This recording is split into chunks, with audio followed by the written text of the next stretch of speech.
दोस्तों कैसे हैं आप सब। बहुत बहुत स्वागत है आप सभी का। आशा करता हूं कि सब बहुत अच्छे होंगे। और हम लोग यहाँ पर समास पढ़ रहे हैं। समास की हमारी यह दूसरी क्लास है। पहली क्लास में हम लोगों ने समास के बारे में देख लिया था, जिसमें हमने देखा था कि समास के कितने भेद हैं। हमने अव्ययी भाव समास भी पढ़ लिया था। फिर हमने तत्पुरुष समास शुरू किया था उसको पढ़ना, और आज हम उसी कंप्लीट करेंगे और अपनी चर्चा को आगे बढ़ाएंगे। दोस्तों सबसे बड़ी खुशखबरी आपके लिए ये है कि कोचिंग जंक्शन ने आपके लिए टेस्ट सीरीज लॉन्च कर दिया है। टेस्ट सीरीज यहाँ पर करीब 1300 से भी ज़्यादा यहाँ पर एग्जाम्स को कवर किया गया है।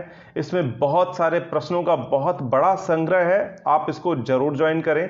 आपको करना क्या है कि testseries.coaching.in पे जाना है। आपके लिए आपके सामने तुरंत एक पोर्टल खुल के आ जाएगा, जहां पे आप ज्वाइन कर सकते हैं यह पूरा टेस्ट सीरीज। आप coaching.in हमारी साइट पर भी जा सकते हैं। वहां से टेस्ट सीरीज के सेक्शन में जाके आप टेस्ट सीरीज को देख सकते हैं।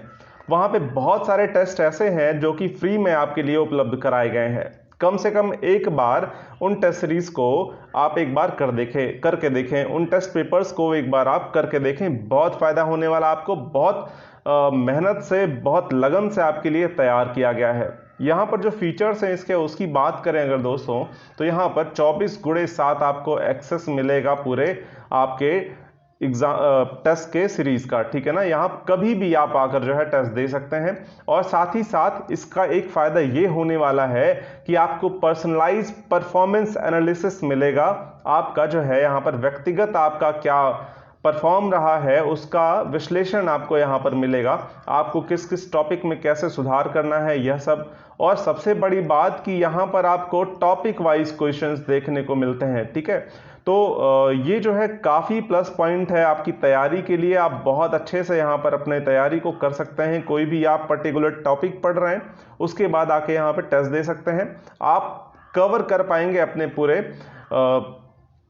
क्षेत्र को, अपने पूरे पढ़ाई के पूरे क्षेत्र को आप अच्छे से यहाँ पर कवर कर सकते हैं। सबसे बड़ी बात यह है कि आप यहाँ पर अपने रैंक को देख सकते हैं कि ऑल इंडिया या फिर ऑल स्टेट रैंक आपकी क्या है। इस टेस्ट देने के बाद आपकी क्या रैंक बनती है। ठीक है। तो ये सारे बहुत सारे फायदे हैं।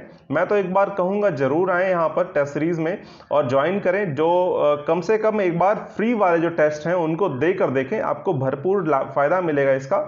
तो एक बार मेरे तरफ से ये विनम्र निवेदन समझें या सलाह समझें, आप इस टेस्ट सीरीज को जरूर ज्वाइन करें। तो चलिए शुरू करते हैं अपने समास की क्लास, जिसमें हम लोग आगे पढ़ेंगे तत्पुरुष समास को।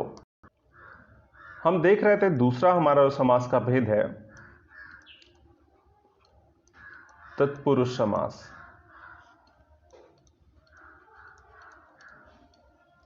तत्पुरुष समास में हमने देखा था कि यहां पर दूसरा पद प्रधान होता है। ये सारी चीजें मैंने आपको बताई थी। द्वितीय पद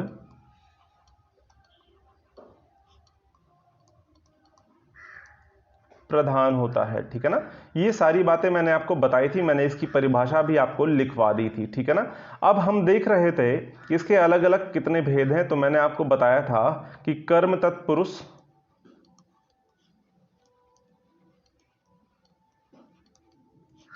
उसके बाद से करण तत्पुरुष,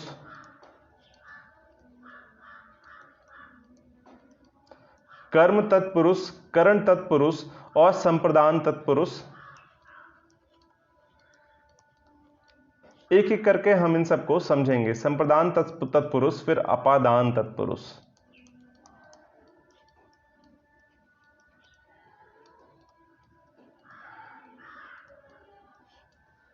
कर्म, करण, संप्रदान, अपादान,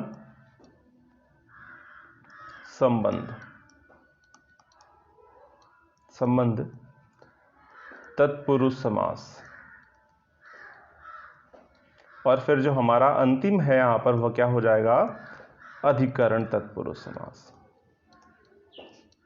अधिकरण तत्पुरुष समास। यह जो है हमको छहों को यहां पर एक एक करके तत्पुरुष समास में देखना है कि कर्म तत्पुरुष कब होगा, करण तत्पुरुष कब होगा। यहां पर जो प्रश्न होंगे उनको उदाहरणों के माध्यम से हम समझने का प्रयास करेंगे। तो चलिए एक एक करके समझते हैं इसको। कर्म तत्पुरुष समास सबसे पहले हम लिखते हैं। तो आपका क्या हो जाएगा? पहला कर्म एक मिनट, क्या लिख दिया, कर्म तत्पुरुष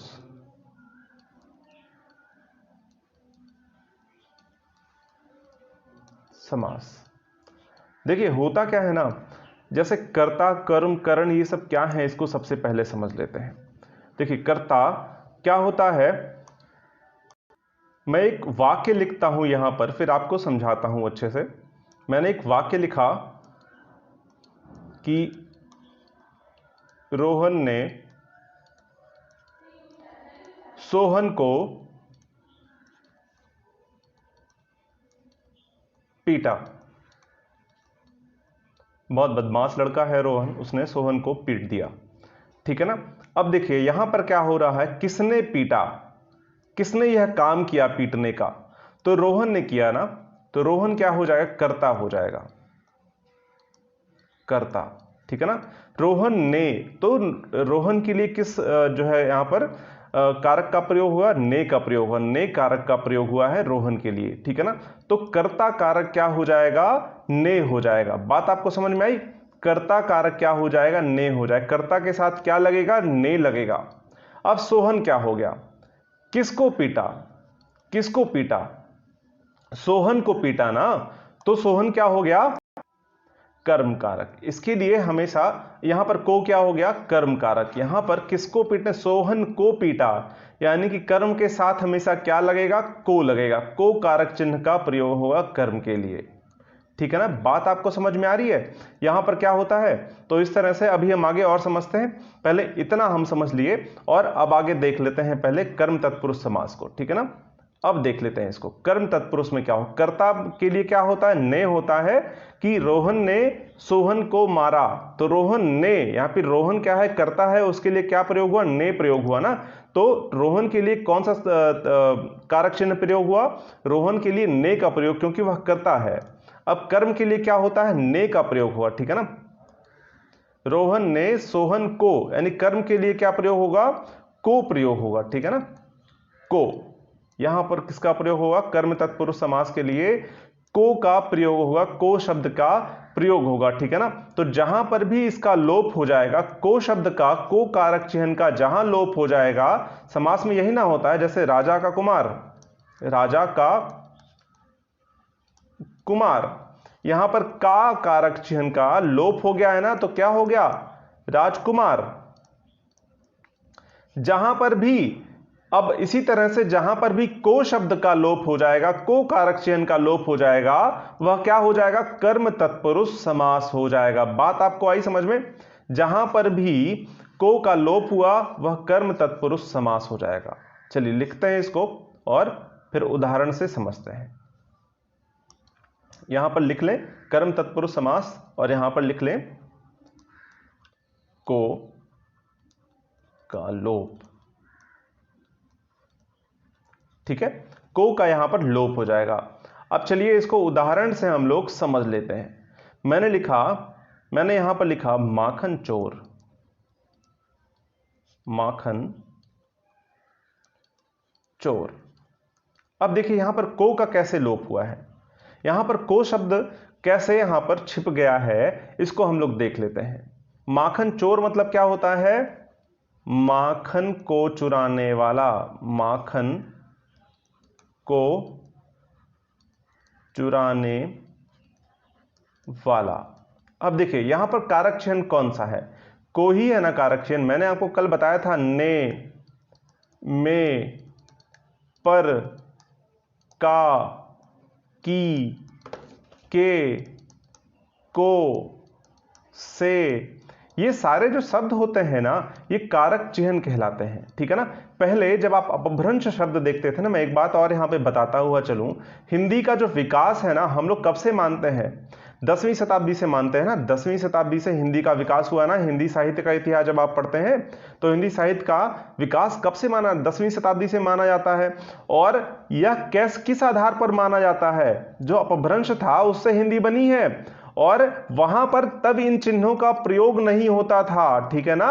और क्या किया विद्वानों ने, जब भाषा में देखा जब इन चिन्हों का अचानक से प्रयोग होने लगा है, उसके बाद से कह दिया देखिए अब ये जो है हिंदी का विकास होना शुरू हो गया। आप संस्कृत में ऐसे शब्दों का प्रयोग नहीं देखते हैं, ने, में, पर, को, की, ये सब नहीं होता है, ना ही पाली भाषा में था ना ही अपभ्रंश में था।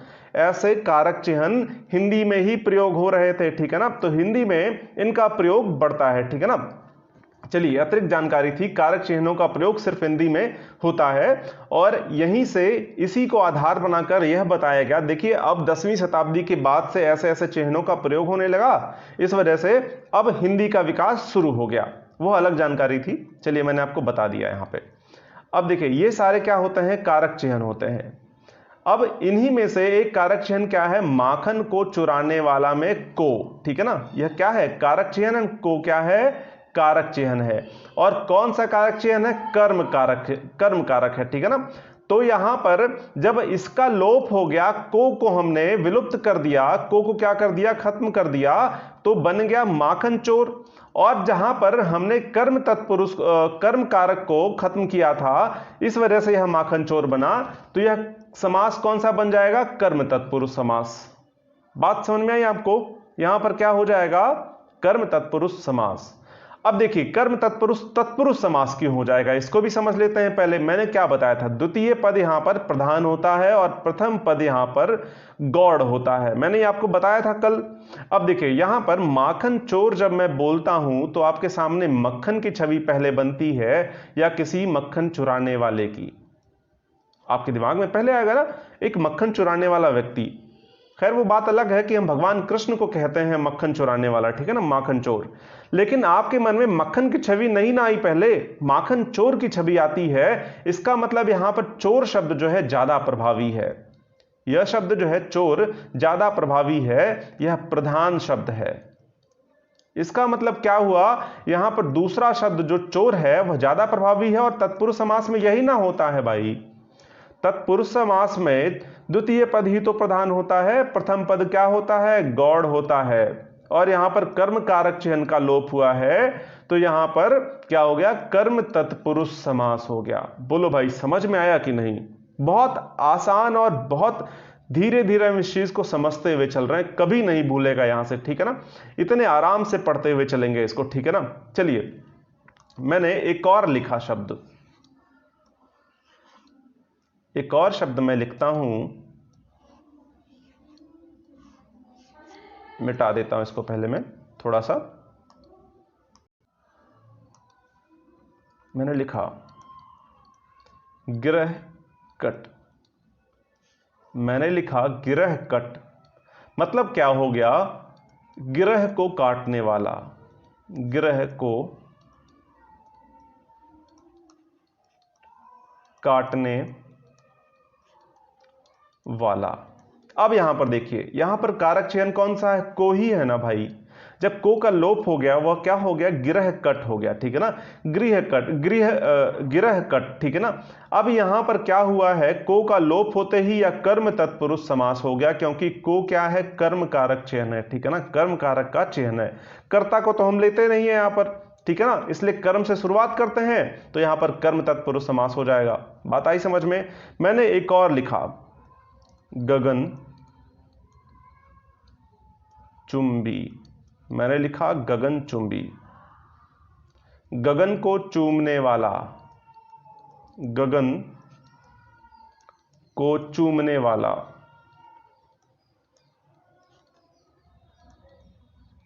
गगन को चूमने वाला। यहां पर भी को का लोप हो गया, तो क्या हो गया, गगन चुंबी हो गया। यहां पर ये कारक चिन्ह नहीं, आपके मन में एक प्रश्न और उठ रहा होगा, मैं बताता हूं। वो प्रश्न ये उठ रहा होगा, अब देखिए यहां पर तो सिर्फ जो है को का लोप नहीं हुआ, यहां पे वाला का भी तो लोप हुआ है। आपके मन में ये बात उठ सकती है कि यहां वाला का भी लोप हो गया। यहां पर कहां वाला है, माखन चोर में कहां वाला लिखा हो, माखन चुराने वाला, ऐसे को का ही लोप होता तो क्या लिखते, माखन चुराने वाला। लेकिन ऐसा नहीं हुआ है ना, यहां पर वाला शब्द का भी लोप हुआ है। लेकिन वाला क्यों, इसको जो है हम यहां पर कर्म तत्पुरुष समास ही बोलेंगे, क्योंकि यहां पर कर्म तत्व जो कर्म कारक है वह को ही होता है, वाला जो है कोई कारक नहीं है, ठीक है ना, यह कारक शब्द नहीं है। ठीक है ना। इसमें थोड़ा परिवर्तन कर दिया हमने, ये बात अलग है, लेकिन यहां जिस कारक चिह्न का लोप हुआ है उसके आधार पर न नाम रखा है हमने यहां पर इसका, इस वजह से ऐसा कहा जाता है, ठीक है ना। वाला कोई तत्पुरुष कोई कारक चिह्न नहीं है, ठीक है ना। अब चोर, चुराने से हमने क्या बनाया, चोर बनाया, ठीक है ना। इसमें भी थोड़ा परिवर्तन किया, हमको एक शब्द बनाना था, क्योंकि यहां पर 1 2 3 4, यहां पर 4 शब्द का प्रयोग हो रहा था माखन चुराने वाले के लिए। अब मैंने माखन चोर कह दिया, अब यहां पर सिर्फ एक शब्द का प्रयोग हो रहा है, ठीक है ना, या फिर कह लीजिए 2 शब्द का प्रयोग हो रहा है, तो भी 4 शब्द से छोटा तो हो गया ना, इसको हम एक शब्द मानते हैं माखन चोर को पूरे पूरे, ठीक है ना।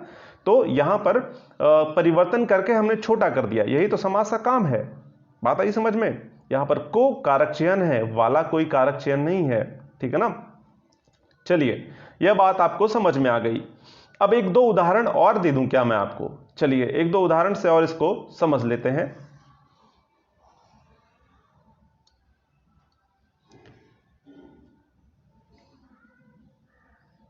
मैं यहां पर लिखता हूं चिड़ी मार,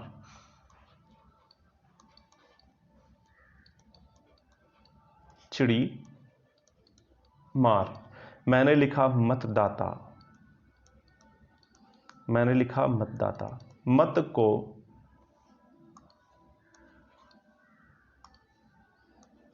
मत को देने वाला, मत को देने वाला। बात आई समझ में। चिड़ियों को मारने वाला, चिड़ियों को मारने वाला। ये बात आपको समझ में आ रही है ना, को का लोप हो रहा है यहां पर भी, को का लोप हो रहा है यहां पर भी। को क्या है, यहां पर कर्म कारक है, ठीक है ना। यह कारक कौन सा है, कर्म कारक है, कारक चिह्न है, ठीक है ना। तो इसका जब लोप हो गया तो इस समास को क्या बोलेंगे, कर्म तत्पुरुष समास बोलेंगे। यहां पर चिड़ी मार जब आप बोलते हैं तो एक व्यक्ति की यानी मारने वाले की छवि आपके दिमाग में आती है ना, कि चिड़िया की छवि आती है पहले दिमाग में, कि पहले चिड़िया दिख गई आपको, नहीं ना। एक व्यक्ति जो चिड़िया मार रहा होगा बंदूक लेके, गोले लेके, तीर लेके, जैसे भी, ठीक है ना। ऐसे ना होता है। मतदाता जब आप बोलते हैं तो मत की छवि पहले बनती है या दाता की, किसी देने वाले की छवि बनती है ना। तो यहां पर द्वितीय पद क्या हो जाता है, प्रधान हो जाता है। बात आपको समझ में आई। बहुत आसान है यार ये सारी बातें, ठीक है ना। आपको अच्छे से समझ में आ रही होंगी, अगर आप अच्छे से पढ़ते होंगे, दिमाग लगाते होंगे पढ़ाई में, तो चीजें आपको अच्छे से समझ में आ रही होंगी, ठीक है ना। इसमें कुछ ऐसा नहीं है कि अब फिर से इसको बहुत डिटेल में कहां से बताया जा सकता है। जितना था मैंने सब खोल खोल के आपको बता ही दिया है, ठीक है ना। नहीं भी समझ में आया तो आप कमेंट में आइए, आप टेलीग्राम पे आइए, वहां पे आप निसंकोच प्रश्न कर सकते हैं। जुड़िए हमसे, प्रश्न करिए, बिल्कुल आपका काम है प्रश्न करना, मेरा काम है प्रश्न का उत्तर देना, ठीक है ना। जुड़िए और प्रश्न करिए, खूब प्रश्न करिए, ठीक है ना। चलिए, हमने कर्म तत्पुरुष समास देख लिया। अब अगला हमको क्या देखना है, करण तत्पुरुष देखना है। अगला क्या है हमारा, करण तत्पुरुष, ठीक है ना, समास। अच्छा, अब समझ लेते हैं ये क्या भला है भाई। देखिए, करण तत्पुरुष में क्या होता है ना, यहां पर से या के द्वारा का लोप।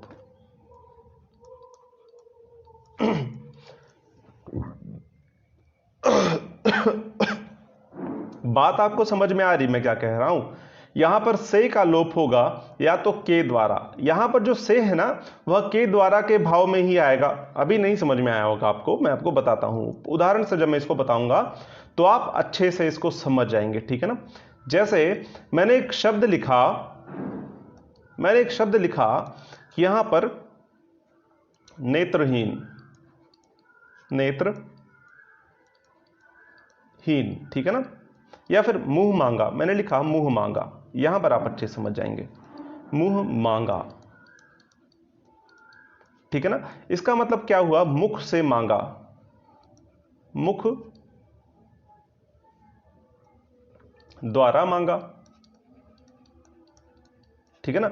मुख द्वारा जो भी कुछ मांगा गया हो वह मुख मांगा है, ठीक है ना। तो या फिर मुख से मांगा, इसको मुख से भी मांगा कह सकते हैं, मुख से मांगा, यानी मुख से जो कुछ भी मांगा गया हो, ठीक है ना। तो यहां पर इस द्वारा जो है,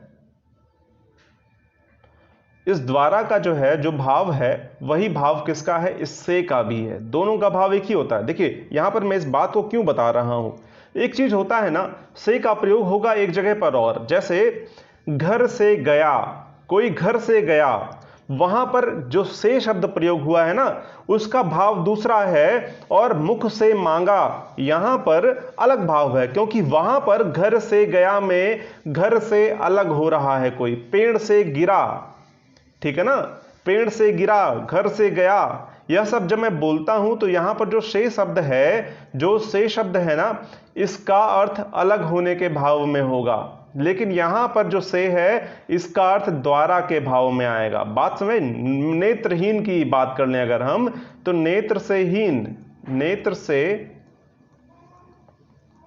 हीन, ठीक है ना। तो यहां पर से का जो भाव है वह दूसरा है और यहां पर से का भाव दूसरा आएगा। इस बात को ध्यान रखना है कि करण तत्पुरुष समास में अलग होने की बात नहीं आएगी जैसे यहां से में आएगा, ठीक है ना। वो भी आगे हम देखेंगे क्या होता है वो। यहां पर से का अर्थ होगा के द्वारा के भाव में, ठीक है ना। जैसे मैंने एक और शब्द लिखा, एक शब्द और लिखा मैंने लिखा तुलसीकृत रामचरितमानस। चलिए मैंने तुलसीकृत शब्द लिखा यहां पर, ठीक है ना, तुलसी कृत, ठीक है ना। तो यहां पर क्या हो जाएगा, इसका अर्थ तुलसी के द्वारा, तुलसी के द्वारा किया गया, या फिर तुलसी के द्वारा किया गया, कृत, ठीक है ना। तो यहां पर के द्वारा, ठीक है ना, यहां पर जो के द्वारा शब्द है ना यह लोप हो गया है इसका, तो यह क्या हो गया, तुलसी कृत हो गया। और के द्वारा या से का जहां पर भी लोप होगा वह क्या हो जाएगा, करण तत्पुरुष समास हो जाएगा। बोलो भाई समझ में आया? बिल्कुल समझ में आ गया होगा, बहुत आसान तो है, इसमें क्या ही है ऐसा। एक मैं और शब्द लिखता हूं, चलिए एक और उदाहरण देखते हैं। उदाहरण भरपूर देखेंगे, कहीं पर भी कोई कटौती या कोई कंजूसी हम उदाहरण के साथ नहीं करेंगे। जैसे मैंने लिखा रस भरा, मैंने लिखा रस भरा। अब रस भरा का जो हम यहां पर इसको विस्तृत करें तो हमको क्या मिलेगा, रस से भरा, रस से भरा, यानी कि यहां पर रस के द्वारा भरा या फिर रस से भरा, दोनों का भाव एक ही बन रहा है और यहां पर इसी का लोप हो गया है। से जो है वो क्या है, करण कारक है, से क्या है, करण कारक है, इस वजह से यहां पर क्या हो जाएगा, करण तत्पुरुष समास हो जाएगा। बोलो कोई समस्या? बिल्कुल नहीं होगी। चलिए अब अगला देखते हैं, हमको क्या देखना है आगे, हमको संप्रदान देखना है। हमको क्या देखना है, हमने कितने देख लिए, बी देख लिए, ठीक है ना। अब सी हमको क्या देखना है, संप्रदान, सी संप्रदान तत्पुरुष समास, ठीक है। अब इसको समझ लेते हैं पहले हम, इसके लिए कौन सा कारक चिह्न प्रयोग होगा, कौन सा कारक चिह्न का प्रयोग होगा इसके लिए, उसको देख लेते हैं। संप्रदान के लिए हमेशा के लिए का प्रयोग होता है, के लिए का लोप। यहां पर संप्रदान तत्पुरुष समास में के लिए शब्द का लोप हो जाता है और के लिए क्या है, संप्रदान कारक है, ठीक है ना। चलिए इसको समझ लेते हैं आराम से हम।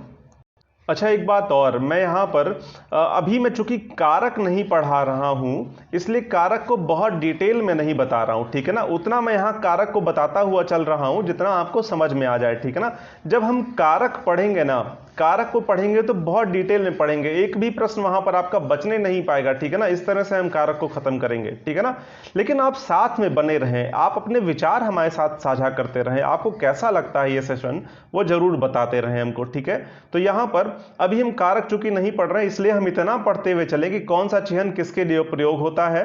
तो मैं मोटा मोटी बताते हुए भी चल रहा हूं कि अगर छोटे मोटे प्रश्न रह जाते हो अभी आपके मन में तो वो ना बन नहीं पाए, क्योंकि प्रश्न का समन होना बहुत जरूरी है, ठीक है ना। प्रश्न का समन होना बहुत जरूरी है। तो यहां पर संप्रदान तत्पुरुष के लिए शब्द का लोप हो जाता है। जैसे मैंने लिखा एक शब्द यहां पर, चलिए एक शब्द देखते हैं, उससे आप आराम से इसको समझ सकते हैं। जैसे मैंने लिखा रसोई घर, रसोई घर। अब रसोई घर में क्या होगा, रसोई के लिए घर, रसोई के लिए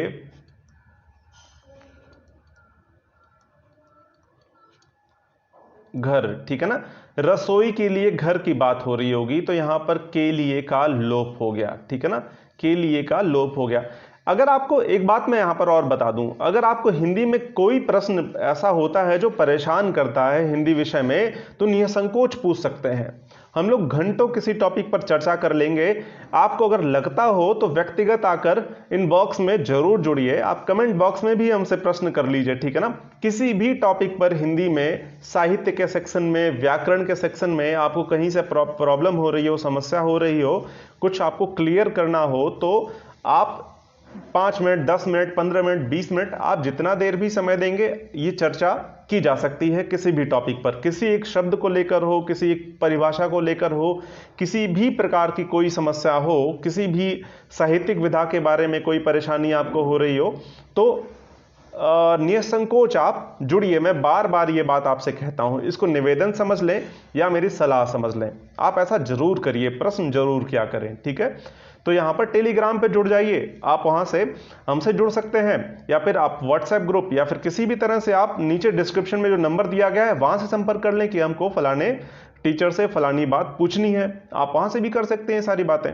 तो चलिए अब देख लेते हैं, यहां पर रसोई घर लिखा हुआ है ना, तो रसोई घर में क्या हो गया, रसोई के लिए घर। कोचिंग जंक्शन की यही तो खासियत है।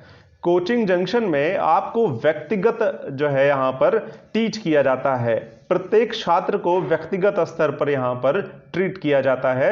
एक समूह के रूप में हम नहीं देखते छात्रों को। आप व्यक्तिगत रूप से प्रश्न कर सकते हैं, और कभी भी, मैंने तो आपको बार बार कह रखा है, 24x7 आप यहां पर प्रश्न कर सकते हैं। आपको रात को 3 बजे पढ़ने में समस्या आ रही, करिए फोन, कोई दिक्कत नहीं है। आपको 3 बजे यहां पर प्रश्नों को सॉल्व करके दिया जाएगा। यह अतिशयोक्ति नहीं बता रहा हूं, कभी भी आप करके देख लीजिए, ठीक है ना। तो यह फायदा है आपका कोचिंग जंक्शन से जुड़ने का, ठीक है ना। तो हम लोग देख रहे हैं रसोई घर। रसोई घर का मतलब क्या हुआ, रसोई के लिए घर। यहां पर के लिए का लोप हो गया, इसलिए संप्रदान तत्पुरुष जो है समास हो गया यह, ठीक है ना। मैंने एक शब्द और लिखा, मैंने मान लिया लिखा यहां पर अग्नि अर्पित।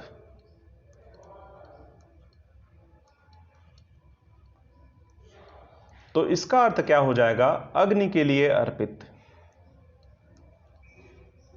एक मिनट, अग्नि के लिए अर्पित, ठीक है ना। अब आपको समझ में आ रहा होगा, यहां पर के लिए का लोप हो गया है। यहां पर किसका लोप हो गया है, के लिए का लोप हो गया है। मैंने एक और शब्द लिखा, शरणागत। शरण के लिए आगत।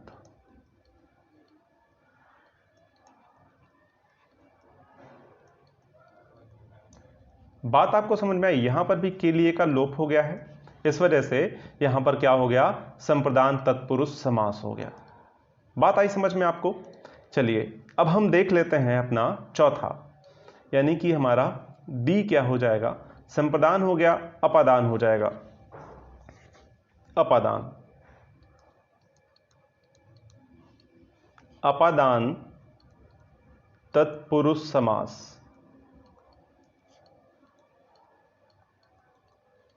ठीक है ना। अच्छा एक चीज और देखते हुए चलेगा, सब में तत्पुरुष समास है, ठीक है ना। तत्पुरुष समास में मैंने आपको बताया था कि जहां पर द्वितीय पद प्रधान होगा, रसोई घर में भी द्वितीय पद ही प्रधान होगा, ठीक है ना। रसोई घर जब आप बोलते हैं तो कौन से पद की प्रधानता आपको दिख रही है, रसोई दिखता है क्या आपको भाई, सीधी सी बात है, घर ही दिखेगा ना, कोई रसोई की तरह एक रसोई के लिए एक कमरा होगा, खाने पीने के लिए एक कमरा होगा ना, कि आपको खाना दिखता है वहां पर, नहीं ना, ऐसा नहीं होता है ना। तो घर का यहां पर प्रधानता है, ठीक है ना, घर की प्रधानता। शरणागत, शरणागत जब मैं बोलता हूं तो यहां पर क्या शरण दिखता है, पहले आपको शरण में आया हुआ दिखता है ना, शरण में आना दिखता है ना, तो यहां पर आगत जो है उसकी प्रधानता हो जाती है, ठीक है ना। इसी तरह से हम बोल कर देख लें कौन सा भाव ज्यादा प्रधान हो रहा है, इस हिसाब से हम बता सकते हैं वहां पर कि कौन सा पद प्रधान है और वह कौन सा समास हो जाएगा, ठीक है ना। चलिए हम लोग क्या देख रहे थे, अपादान तत्पुरुष समास।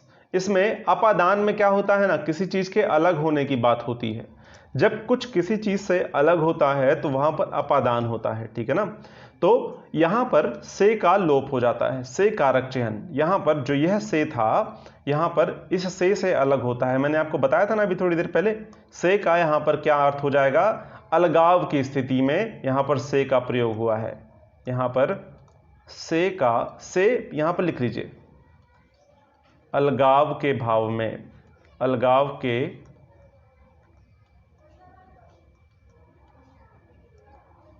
भाव में, ठीक है ना, से का लोप। बात आई समझ में आपको, यहां पर से का लोप हो जाएगा। जैसे मैंने एक शब्द लिखा यहां पर, ऐसे हूबहू लिखते हुए चलेगा। मैंने एक शब्द लिखा देश निकाला। जब मैं देश, अरे यार, जब मैं देश निकाला लिखता हूं ना, इसका क्या अर्थ हो जाता है, देश से निकाला, देश से,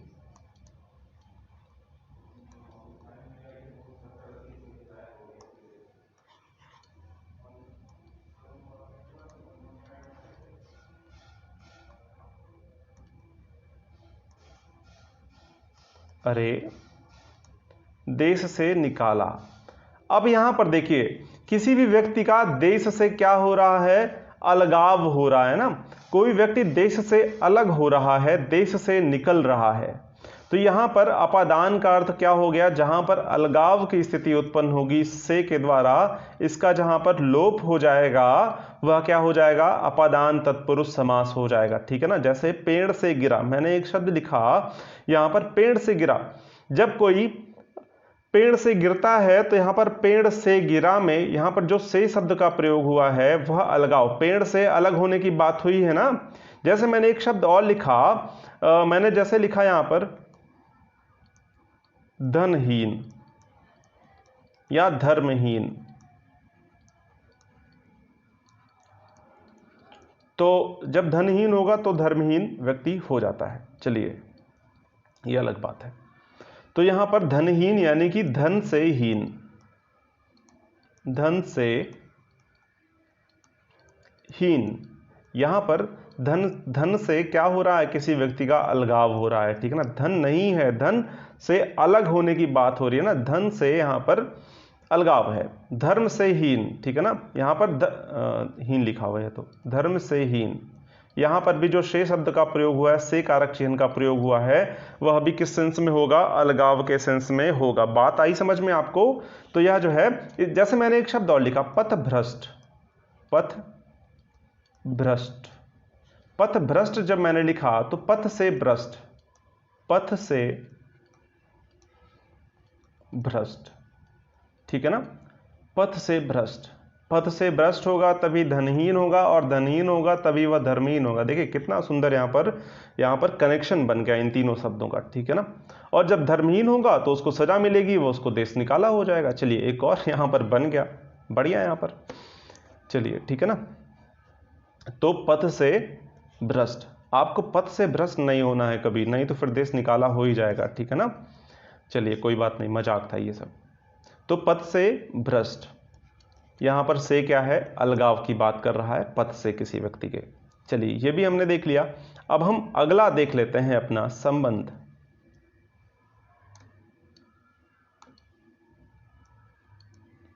पांचवा है ना, संबंध।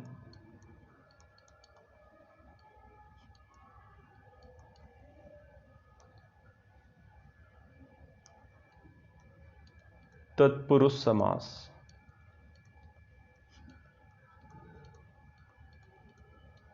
संबंध तत्पुरुष समास में किसका लोप हो जाएगा? संबंध बताने वाले शब्दों का, संबंध बताने वाले कारकों का लोप हो जाएगा। राम का भाई, रोहन का मामा, रोहन के पिता, सोहन के दादाजी। तो यहां पर का, राम का भाई, सोहन का मामा, चलिए सोहन का मामा, यहां पर का प्रयोग हुआ, यहां पर भी का प्रयोग हुआ। रोहन के दादा, यहां पर के का। रोहन की दादी, यहां पर की का प्रयोग हुआ। आप देख रहे हैं ना, यहां पर अरुण की बुआ, यहां पर की का प्रयोग हुआ। यहां पर संबंध बताने के लिए किस शब्द का प्रयोग हो रहा है? की का प्रयोग हो रहा है, का प्रयोग हो रहा है, के का प्रयोग हो रहा है, ठीक है ना। इन सारे शब्दों का संबंध बताने के लिए प्रयोग हो रहा है। और जब इन्हीं का लोप हो जाएगा सॉरी, जब इन्हीं का लोप हो जाएगा तो क्या हो जाएगा? संबंध तत्पुरुष समास हो जाएगा। बात आई समझ में आपको मैं क्या कह रहा हूं? चलिए इसको लिख लेते हैं हम लोग। यहां पर किसका लोप हो जाएगा? का, की, के का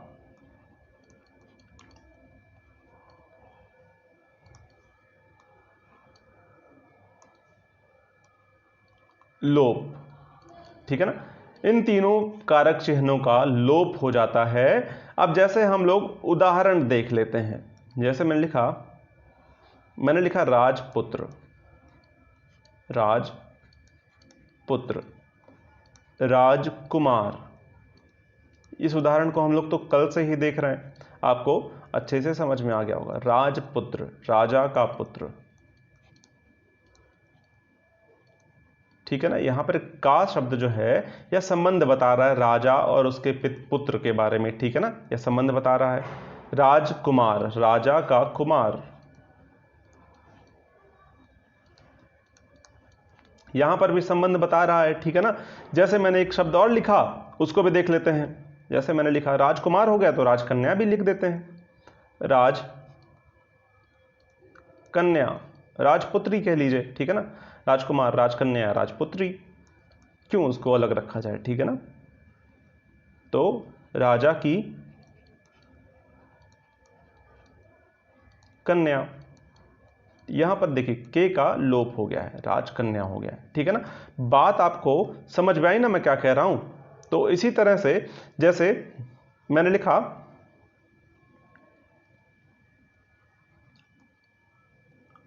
अन्नदान, अन्न का दान, अन्न का दान, ठीक है ना। इसी तरह से का यहां पर भी लोप हो गया है, तो अन्नदान बन गया है, ठीक है ना। इसी तरह से क्या होता है, तो ये हमने देख लिया। अब इसके कुछ और, अच्छा यहां संबंध हमने देख लिया था ना। अब संबंध के बाद यहां पर हमको अधिकरण देखना है, ठीक है ना। अब चलिए लिखते हैं हम लोग। ई हो गया था हमारा, और ये अब एफ होने वाला है, ठीक है ना। अधिकरण, अधिकरण किसी पर यहां पर अधिकृत होने की बात की जाएगी, ठीक है ना। कहीं पर होगा, में या पे का या फिर पर का यहां पर लोप हो जाएगा, ठीक है ना। अधिकरण कारक वहां पर हम बहुत डिटेल में पढ़ेंगे जब कारक चिन्हों को हम यहां पर पढ़ेंगे, ठीक है ना। तो कारक को हम जब यहां पर पढ़ेंगे, अधिकरण तत्पुरुष समास, अधिकरण तत्पुरुष समास, ठीक है ना। अब क्या हो जाता है यहां पर में, पर का लोप, इन दोनों का लोप हो जाता है। कहीं कहीं पर के स्थान पर पै भी लिखा होता है, ठीक है ना। तो पै, इसका भी लोप हो जाता है ना, इसको ध्यान में रख चलिएगा, ठीक है ना। जैसे अगर इसको सीधा सीधा उदाहरण से हम समझने का प्रयास करें तो क्या हो जाएगा। मैंने यहां पर लिखा, जैसे मैंने एक शब्द लिखा घुड़सवार, घोड़े पर सवार, घोड़े पर सवार।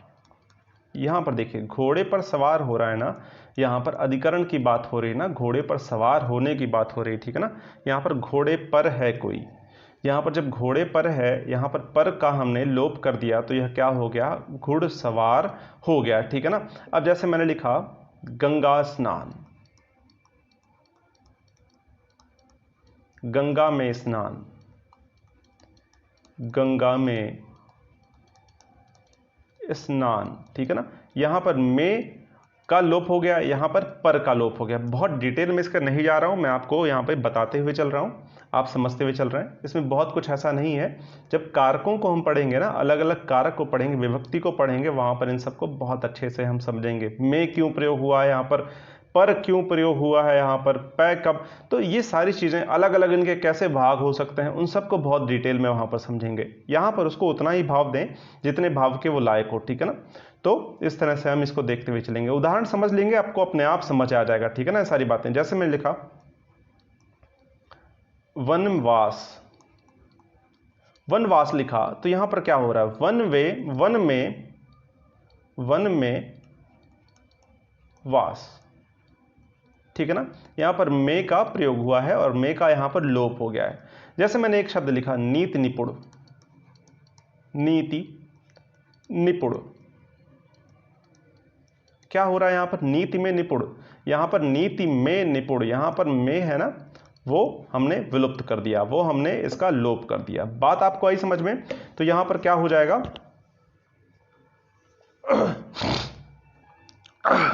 तो यह आपको समझ में आ गया होगा, ठीक है ना। अब जैसे मैंने लिखा एक शब्द मैं और लिखूं यहां पर, अगर जगह कहां बनाऊं, चलिए, अरे मिट जाओ भाई, एक शब्द और मैं लिखता हूं निशाचर,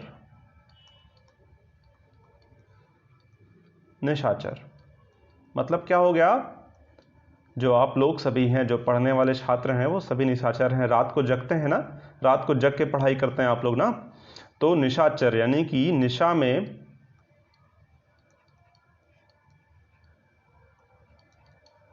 भ्रमण करने वाला।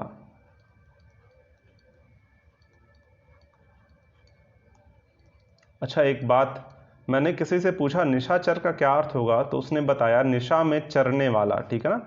तो वो बहुत गलत आंसर था और वह बड़ा दृढ़ था अपने बात पर कि निशाचर का अर्थ होगा रात को चरने वाला। जो व्यक्ति रात को, जो पशु रात को चरता है उसको निशाचर बोलते हैं, ठीक है ना। तो चर का अर्थ होता है चलना, मूव करना, ठीक है ना, वेरिएशन, ठीक है ना।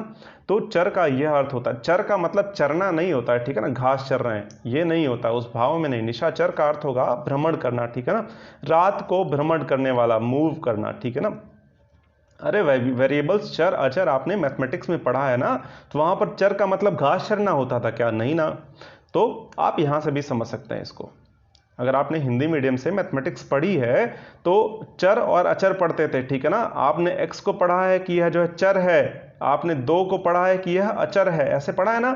x की कोई वैल्यू हो सकती है, x क्या हो सकता है, 2 भी हो सकता है, 3 भी हो सकता है, 4 भी हो सकता है, कुछ भी हो सकता है, लेकिन 2 तो 2 ही रहेगा। 2 को 5 लिख दोगे क्या भाई, नहीं ना। तो यह अचर है और यह चर है, यह वेरिएबल है, यह नॉन वेरिएबल है, ठीक है ना। तो मतलब यह मूव कर सकता है, ठीक है ना, अपनी वैल्यू को मूव कर सकता है। चलिए कोई बात नहीं, हमने थोड़ा सा टॉपिक से हटकर चर्चा कर ली, को होनी चाहिए ऐसी चर्चाएं जिससे कई चीजें क्लियर हो जाती हैं। निशा में चढ़ने वाला। अब जो है मैंने एक शब्द और लिखा कवि श्रेष्ठ, कवि, एक मिनट, कवि श्रेष्ठ, कवियों में श्रेष्ठ, कवि में श्रेष्ठ, ठीक है ना। तो यहां पर में का लोप हो गया तो कवि श्रेष्ठ हो गया यह। तो हमने यहां पर तत्पुरुष समास को देख लिया। अब तत्पुरुष समास के 2 अलग भेद हैं। जैसे मैंने आपको कल बताया था ना, कल की क्लास में मैंने आपको क्या बताया था कि देखिए अव्ययी भाव समास होता है, फिर तत्पुरुष समास होता है। तत्पुरुष समास में ही कर्मधारय समास होता है, ठीक है ना, लेकिन हम लोग इसको अलग से पढ़ते हैं। तो अलग से ही पढ़ेंगे इसको हम। 6 होती है इनकी संख्या, लेकिन तत्पुरुष समास का ही एक भाग है कर्मधारय समास, ठीक है ना। इसको कर्मधारय समास देखना है और इसका ही एक भाग क्या है, द्विगु समास है, ठीक है ना। एक एक करके इनको देखना है। फिर ये हमारे 4 समास और रह गए हैं जिनको एक क्लास में हम लोग समझ लेंगे, ठीक है ना। कल की क्लास में समास को हम खत्म कर लेंगे, ठीक है ना। ये चारों रह गए हैं बहुत डिटेल में। एक्चुअली यहाँ पर जब हम लोग थोड़ा सा, मैं तो सोच रहा था 1 या 2 क्लास में इसको खत्म कर दूं, लेकिन 1 या 2 क्लास में खत्म कर पाना असंभव था। यहाँ पर चारों को और हमको समझना है तो थोड़ा कल का समय हमको समास पे देना होगा, ठीक है ना। बहुत डिटेल में बिना किसी प्रश्न को छोड़े हुए हम अच्छे से यहाँ पर करने का प्रयास करेंगे। तो आज के लिए बस इतना ही। कल जो है हम कर्मधारय समास, द्विगु समास, द्वंद्व समास और बहुब्रीहि समास, इन सब को करने का प्रयास करेंगे। तब तक पढ़ते रहिए, मुस्कुराते रहिए, टेलीग्राम पे जुड़ जाइए, प्रश्न करिए, आप कमेंट बॉक्स में आइए, वहां प्रश्न करिए। एक बात और जो बड़ा महत्वपूर्ण है, मैं बार बार नहीं कहता लेकिन मैं कहूँगा, इस क्लास को औरों तक भी शेयर कर दीजिए, और तो शेयर करें जिससे और लोगों तक यह बातें पहुँच सकें। चलिए पढ़ते रहिए, मुस्कुराते रहिए। जय हिंद।